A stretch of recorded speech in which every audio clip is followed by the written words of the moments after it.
Coucou YouTube, coucou la famille, bienvenue sur la chaîne. Un plaisir de vous retrouver aujourd'hui pour une nouvelle vidéo. Aujourd'hui, on va parler de la Ligue Europa. On est jeudi, qui dit jeudi dit Ligue Europa. Et aujourd'hui, on a eu la conclusion des 16e de finale. Donc, on connaît déjà les candidats pour les 8e de finale. Et malheureusement, c'est avec tristesse qu'on est obligé de dire que le Barça ne fera pas partie des 8e de finale. Encore une fois, sur 2 années consécutives, une autre désillusion européenne.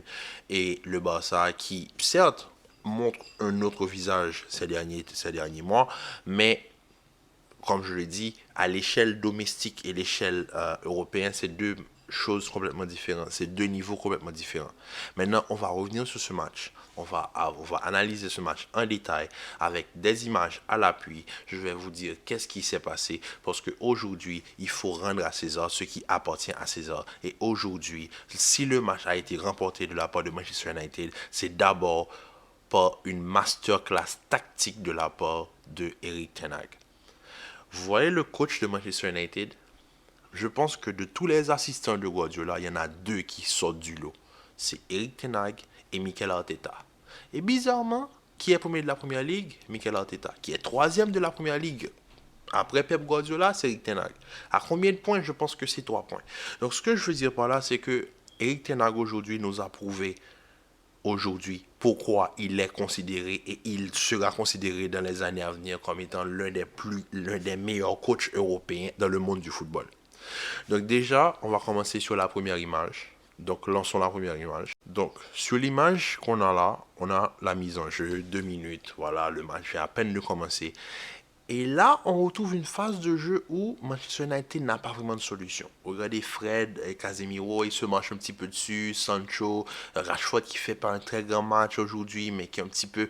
Voilà. Donc, on retrouve un Manchester United qui essaie de renverser le jeu. Et là, Casemiro trouve Bruno Fernandes sur une passe magistrale. Vraiment, au fait, là, sur l'écran, on ne voit pas Bruno Fernandes, mais sur la deuxième image, on voit Bruno Fernandes complètement libre sur le côté gauche du Barça parce que Baldé est parti à l'abordage et je pense Baldé, comme je vous dis, n'est pas un latéral de latéral qui colle la ligne. Baldé, c'est un latéral inversé. Certes, il va déborder, il va manger sa ligne, parfois il va manger son côté, mais d'une autre manière, en phase défensive, il y a ce qu'on appelle les latéraux inversés, donc il va apporter son apport au milieu de terrain. Mais là, Casemiro a eu l'intelligence de lire parfaitement le jeu. Bruno Fernandes qui d'habitude joue dans l'axe, c'est Bruno Fernandes qui fait ce genre de passes, mais Bruno Fernandes depuis quelques matchs se retrouve un petit peu sur le côté, mais c'est un meneur de jeu sur le côté, c'est pas un ailier qui joue sur le côté droit, c'est un meneur, c'est-à-dire que lui il joue face au jeu, et bizarrement c'est peut-être le seul ballon que Bruno part en profondeur. L'appel est parfait et Casemiro le trouve. Moi, déjà, sur l'action, on doit juste apprécier la lecture de jeu de Casemiro. Parce que voir Bruno et lui faire la passe dans le beau tempo, ne pas être au jeu aussi, bon placement de Bruno, c'est parfait. Malheureusement, Ter Stegen fait un arrêt impeccable de grande classe comme son niveau. Voilà, c'est un gazelle de grande classe. Pour moi, c'est le numéro 1 de la sélection allemande. Donc à l'absence de Manuel Neuer. Donc bien sûr, franchement, très beau. Déjà, Manchester essaie d'annoncer un petit peu la couleur parce que Barcelone essaie de mettre une intensité dès le début du match et c'est pour ça que la première période est extraordinaire de la part du Barça. Je ne vais pas dire extraordinaire, mais c'est une bonne première période de la part du Barça. La bonne première période du Barça peut se résumer juste en 2 mots. Alejandro Baldé. Baldé, c'est lui qui a tout fait pour le Barça. La percussion, le déséquilibre, les appels, tout est passé par Baldé. Et aussi par un bon milieu de terrain, un Frenkie de Jong qui te donne un football champagne qu'on adore, un football qu'on aime, des sorties de balles propres, une maîtrise technique au milieu de terrain. Donc franchement, match propre de Frenkie de Jong, un Sergio Busquets qu'on n'avait pas vu depuis longtemps, qui ne joue pas depuis des semaines à cause d'une blessure, mais qui revient aujourd'hui, mais qui n'est bon. C'est sûr qu'il ne sera jamais le Busquets d'antan, mais ce que je veux dire par là, c'est qu'aujourd'hui, Busquets, il apporte une certaine stabilité au milieu de terrain. Franck Kessié qui fait son match aussi au milieu de terrain, on va dire qu'il essaie d'apporter offensivement et défensivement parlant en appui de Frenkie de Jong. Mais comme je vous dis, le Barça, le milieu de terrain, mais il y a ça, Sergio Roberto qui fait pas un grand match. Bon, c'est normal parce que Sergi Roberto, quand tu mets un Franck Kessié qui est box-to-box, un Frenkie de Jong en tant que régulateur et un Busquets qui apporte l'équilibre, un Sergi Roberto est de trop, je pense. Il est de trop. Sergi Roberto, qu'on a connu comme je vous dis, c'est comme pour Busquets, il commence à vieillir, il n'a plus la projection qu'il avait dans le passé, il n'a plus cette capacité, c'est un joueur qui ne joue pas, donc il n'a plus la capacité de déséquilibrer comme il pouvait aider les attaquants à le faire, en étant comme genre un second attaquant et un quatrième milieu de terrain. Donc je pense que c'était le joueur de trop milieu de terrain. Il aurait fallu, je pense que c'est là que je donne tort à Xavi. Je pense qu'il aurait fallu commencer avec un autre ailier, soit Fati, soit Ferran Torres, je sais pas, quelqu'un sur l'autre côté que Sergio Roberto, juste parce que depuis quelques temps tu joues à 4 milieux de terrain. Oui, tu joues à 4 milieux de terrain et ça t'apporte une stabilité, mais quand tu joues à 4 milieux de terrain avec Pedri et Gavi qui fait le va-et-vient entre l'attaque et la défense, Sergio Roberto ne peut pas le faire. Frankie a essayé de le faire aujourd'hui, c'est pas son registre. Frenkie de Jong, il joue vraiment bon, il joue vraiment bas sur le terrain, il est là pour réguler le jeu. C'est comme, ok, Frenkie de Jong c'est comme une veine, ok, le sang circule. Sans Frenkie de Jong, la balle ne circule pas aussi de manière aussi fluide. Les sorties de balle du Barça ne seront jamais autant fluides que quand Frenkie de Jong est sur le terrain, associé à un joueur purement défensif du registre de Busquets ou Franck Kessié à ses côtés. À ce moment-là, lui, il est dans ce qu'il aime le mieux et c'est pour ça qu'il performe aujourd'hui à ce niveau. Maintenant, quand je vous dis tout le déséquilibre du Barça, c'est pas Rafinha qui est zéro. C'est pas Lewandowski qui, lui, qu'on portait disparu depuis je ne sais combien de temps. À part planter quelques buts, Lewandowski est invisible sur le terrain à chaque match. Moi, je vous dis, pendant le week-end, vous avez vu comment il était fâché quand Sergio Roberto a marqué. Il était frustré. Et c'est pour ça que quand il marque son but, oh voilà, c'est une rage, voilà, c'est Lewandowski qui marque, mais il sait qu'il ne performe pas à son meilleur niveau. Il le sait, c'est visible. Lewandowski est en souffrance en attaque. Et surtout, à l'absence d'Ousmane Dembélé, il n'a plus les mêmes ballons qu'avant parce que Rafinha, c'est un registre complètement différent d'Ousmane Dembélé. Ousmane Dembélé, il est là pour te dribbler. Peu importe la manière, il a les deux pieds, il peut jouer sur les deux côtés, il va t'amener quelques centres. Rafinha, c'est le joueur, je sais pas, qui... En fait, c'est quoi? J'aimerais trouver un registre à Rafinha. Je suis désolé, c'est un joueur que j'aime bien. C'est un joueur que j'affectionne particulièrement parce que j'aime son style.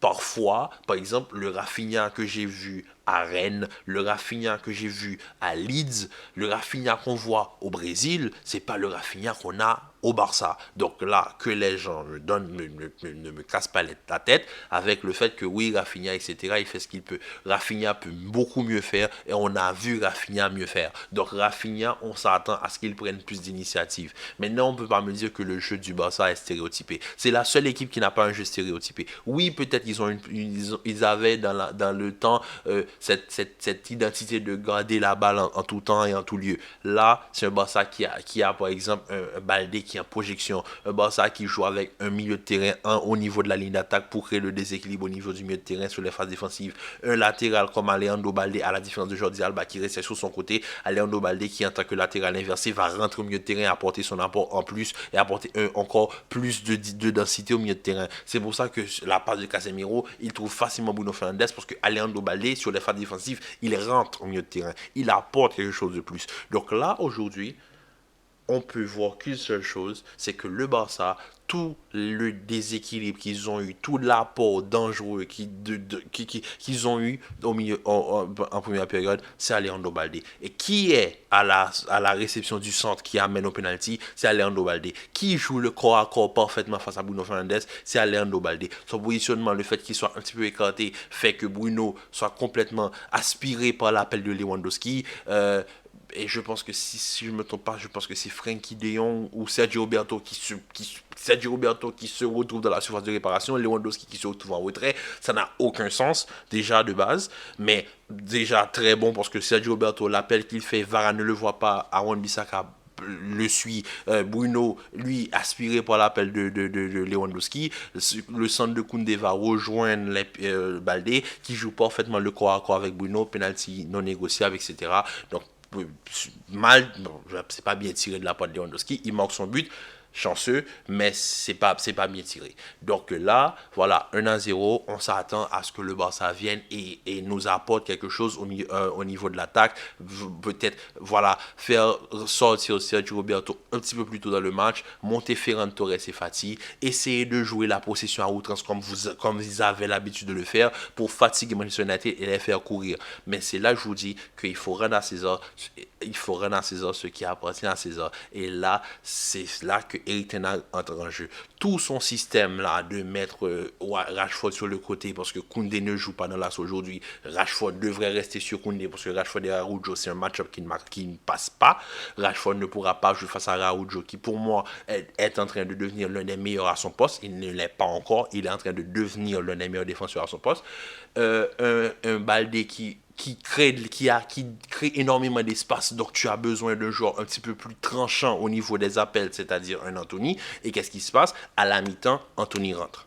Tout de suite, déjà, superbe passe de Bruno Fernandes dans un trou de souris qui trouve Fred. Fred contrôle orienté superbe vers l'intérieur et il s'amène parfaitement le ballon. Il fait une conclusion parfaite face à Ter Stegen. 1-1, ils égalisent très tôt dans le match. Qu'est-ce que Erik ten Hag fait? Le côté de Baldé, il faut l'exploiter. Donc, on fait sortir Aaron Bissaka qui, lui, était un profil plus purement défensif et on fait monter Diogo Dalot. Pourquoi il ne fait pas monter Malacia sur le côté gauche de Manchester United? Non, parce que Luke Shaw, il fait parfaitement le travail. Luke Shaw fait parfaitement ce qu'il peut faire sur le côté gauche. Et je vous dis, c'est le côté de Baldé. Il y a eu trop d'espace. Baldé, quand il va au milieu de terrain, il n'y a personne qui le couvre. Il n'y a personne pour couvrir Baldé. Il n'y a personne pour couvrir Baldé. Personne. Donc, qu'est-ce qu'il fait? Il appuie sur le côté gauche. Il met Anthony sur Baldé et il apporte Diogo Dalot. Et qu'est-ce qui se passe? Là, on commence à avoir de l'espace. Là, on commence à avoir un déséquilibre. Anthony commence à trouver une première frappe déjà. De frappe que Ter Stegen arrive à capter. Ensuite, il va créer complètement le déséquilibre en montant Garnacho. En montant Garnacho, il apporte maintenant la percussion sur les deux côtés. Avec un Diogo Dalot qui vient de monter et qui est connu surtout pour ses capacités offensives, on a un pur déséquilibre tactique. Et là, Xavi est complètement pris parce que Xavi n'a pas de banc pour seconder ses joueurs. Et qu'est-ce qui se passe? Un ballon en profondeur superbement joué par Luke Shaw qui aspire Koundé juste avec une talonnade. Mais le geste est pur. Le geste est pur. Bruno Fernandes qui remporte un duel physique au corps à corps avec Rafinha, il le met à terre comme du n'importe quoi. Il l'envoie à terre comme si c'était un bout de papier. Rafinha qui ne relève pas. Bruno qui joue sur Garnacho. Garnacho qui tire une première fois. Regardez le positionnement d'Anthony.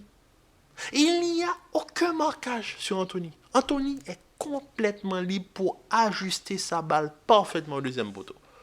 Et là, tout a coulé, le bateau a coulé. Et c'est là que je veux revenir. Les joueurs du Barça, ils n'ont pas de mental. Je suis désolé, il y a certaines équipes européennes, tu peux mener, ils peuvent mener et se faire rattraper, mais tu vois que les joueurs sont un petit peu, voilà, ils se disent, ok, on va essayer de gérer. Le Barça, dès qu'une équipe égalise, ils n'arrivent pas à sortir la tête de l'eau. Et ça a été leur problème l'année dernière face à Francfort où ils sont pris 4-0. Et ça c'est encore un problème aujourd'hui face à Manchester United. Et ça se voit aussi même en Liga. En Liga, ils sont plus tranquilles. Ils sont plus tranquilles en Liga, c'est normal, c'est le niveau domestique. Mais le niveau européen, où il y a un autre truc que le Barça n'a pas, c'est-à-dire un ajustement. On va pas me sortir que oui, il y a des joueurs qui manquent, mais regardez le Real Madrid, il n'y a pas Mendy, Alaba qui sort, Tchouaméni n'est pas là, Toni Kroos n'est pas là, ils ont pas... ils s'ajustent. Fede qui joue sur le côté droit, parfois il joue dans l'axe, Kamavinga qui est 8 joue 6, Nacho central joue latéral droit, latéral gauche, tu dois t'adapter. Le seul ajustement que Xavi m'a fait, c'est juste mettre Marcos Alonso en défenseur central, monter Garcia et passe Marcos Alonso en tant que troisième défenseur et fait monter Baldé, passe à trois défenseurs, joue en 3-5-2, profite, accumule United dans ses buts et essaie de trouver des solutions. Mais comment tu vas acculer une équipe quand tu n'as pas d'attaquant? Tu as recruté l'un des meilleurs neufs européens des dernières années, mais qui est juste l'ombre de lui-même. Et Rafinha, il n'apporte rien du tout. Et quand tu me fais sortir Rafinha, monter Ferran Torres, c'est pire. Tu me sors... non.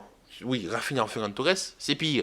Tu fais rentrer Fati à la part de Sergio Roberto, Il était temps, mais c'était trop tard. C'est trop tard. C'est trop tard. Fati n'est pas en confiance. Donc qu'est-ce qu'il va t'apporter? Rien du tout. Rien du tout. Et là, c'est pour ça que je vous dis que les joueurs du Barça ont un gros problème au niveau du mental, au niveau du moral. Ok, il n'y a qu'une seule chose, c'est sur la dernière action du match. Où Ferran Torres voit l'appel de Lewandowski, il lui glisse parfaitement la balle, Lewandowski essaie d'ajuster DGA, il y arrive, mais malheureusement, de l'autre côté, Varane a bien suivi l'action, il va récupérer la balle sur la ligne, il sort la balle sur la ligne, et c'est fini. Tous les espoirs ont coulé. Là, je peux rien dire. Erik ten Hag a parfaitement maîtrisé sa tactique. Il a changé quand il devait changer, à la différence de certains entraîneurs qui ont tendance à attendre la 60e, 80e, 70e pour changer. Lui, il a changé dès qu'il a vu qu'il doit se donner une marge. Et c'est pour ça que je le dis, oui, Xavi devrait le voir. Le côté de Baldé, il y a un bon apport offensif de la part de Alejandro. Mais montre-moi quelqu'un d'autre en attaquant. Sors-moi Sergio Roberto qui joue mal. La lecture tactique de Xavi sur ce match, je suis désolé, c'est zéro. Et Rafinha qui joue pas bien. Bon, à quoi vous vous attendez? Je suis désolé. Vous êtes le Barça, vous avez recruté pour je ne sais pas combien. Vous n'auriez pas dû pouvoir recruter. Vous avez soulevé différentes manivelles pour pouvoir signer certaines personnes. Vous avez des joueurs. Vous êtes une équipe professionnelle reconnue au niveau européen. Vous devez vous ajuster. Vous devez vous ajuster. Et là, il n'y a pas eu cet ajustement-là. Ou du moins, est-ce que c'est l'entraîneur qui ne peut pas s'ajuster avec les joueurs qu'il a? Ça, on ne sait pas. Mais en tout cas, c'est un fait. En 2 ans, ils ont joué 2 fois la Ligue Europa. Ils sont sortis 2 fois. Et cette année, c'est encore pire. Parce que l'année dernière, vous sortez face à Francfort en quart de finale. Là, vous ne faites même pas les 8e de finale. Vous sortez dès les 16e de finale. C'est-à-dire, vous n'avez même pas eu la chance au fait d'égaler le parcours de l'année dernière. Vous avez fait pire. L'année dernière, vous sortez de la Ligue des Champions de peu. Cette année, vous sortez, mais c'est même pas de peu. Vous étiez éliminé déjà dès le 5e match. Vous n'avez même pas. Le 6e match, au fait, pour le 6e match, on aurait dû s'attendre à un miracle de Vitória Plzen face à l'Inter. Vous êtes le Barça. Vous ne devez pas vous qualifier comme ça. Vous tombez sur Manchester United, ok. Mais gérez-vous. Il y a plein d'équipes qui vont jouer la Ligue des Champions et d'autres championnats. Même les équipes qui vont jouer la Coupe du Monde sans leurs meilleurs joueurs. Le Maroc qui va sans Amin Harit, ils font semi-finale. Le Real qui passe une raclée à Liverpool 5-2 sans Mendy. Alaba qui sort sur blessure. Toni Kroos n'était pas là. Et j'en passe. Un Benzema qui n'était même pas en forme, qui s'est réveillé. Mais voilà un exemple simple. Lewandowski, il était où? Benzema, il s'est réveillé lors du match. Pourquoi? Parce qu'il a vu à côté de lui un jeune homme de 21 ans qui s'appelle nommé Vinicius, qui s'est réveillé, qui a mis une certaine intensité. Il a dit, ok, maintenant c'est à mon tour de donner l'exemple. Et c'est ce qu'il a fait. Et vous avez recruté Lewandowski, il fait rien. Il fait rien. Il est invisible. Allez, à côté de lui, un autre fantôme. Rafinha, invisible. En tout cas. En tout cas, bon, ça c'est vous. Vous faites ce que vous voulez. L'année prochaine, vous allez encore recruter. On va voir ce qui va se passer avec le Barça. Maintenant, vous avez qu'une seule chose, aller jouer la Liga et remporter la Liga. C'est votre seul objectif. On ne veut plus vous voir. Allez remporter cette Liga. C'est le seul service qu'on vous demande. Remportez-nous cette Liga. C'est tout. Confirmez que vous pouvez au moins remporter un titre sur le long terme. Pas comme une super coupe que vous gagnez en 2 matchs. Et en 2 matchs, dont 2 matchs, en fait, vous n'auriez même pas dû être là dans la Super Coupe. C'est avec ce nouveau format que le Barça joue la Super Coupe d'Espagne. Ils auraient même pas dû. Ça aurait dû être le Real contre le Betis de Séville, champion d'Espagne contre le champion de la Coupe du Roi. On vous a repêché, je ne sais pas sur quel format, on vous a repêché, vous étiez là. Vous avez gagné la Super Coupe, c'est bien. Maintenant, vous avez remporté sur 2 matchs. C'est bien. Mais les championnats sur la durée, la Liga, vous êtes premier. Ok, maintenant, je vous dis, vous n'avez plus le championnat européen. Vous avez peut-être la Coupe du Roi, vous allez jouer le Real Madrid. Et vous êtes en semi-finale. Vous avez que 2 coupes à jouer, remportez les 2. S'il vous plaît, pour l'amour du football, remportez les 2 et laissez-nous tranquilles. On se verra l'année prochaine en Europe. Ok? Donc, sur ce, la famille, prenez soin de vous. Likez, commentez, partagez. On se retrouve très bientôt pour une nouvelle vidéo. Et désolé aux fans du Barça, mais c'est triste ce qui vous arrive. En tout cas, peace. On est de tout cœur avec vous. Peace.